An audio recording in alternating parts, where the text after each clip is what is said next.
បើសិនអូនបានបងពិតមិនខុសទេណាអូនមើលស្រែចំការរាប់ហិកតាណាថ្លៃបើអូនចង់បានវ័យលក់តែ1ហិកតាសូមស្រីស្រស់ជីវ៉ាសូមអូននាងកុំភ័យបើសិនអូនបានបងពិតមិនខុសទេណាអូនមើលស្រែចំការរាប់ហិកតាណាថ្លៃបើអូនចង់បានវ័យលក់តែ1ហិកតា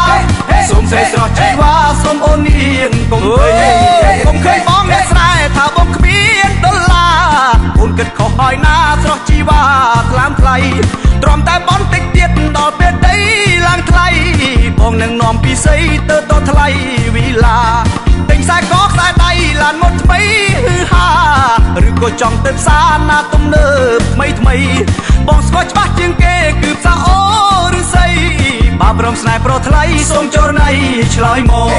បើសិនអូនបានបងពិតមិនខុសទេណាអូនមើលស្រែចំការរកហេតាណាថ្លៃ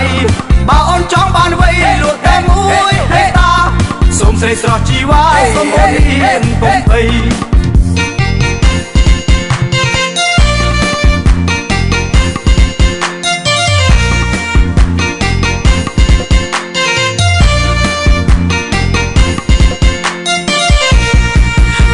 គិត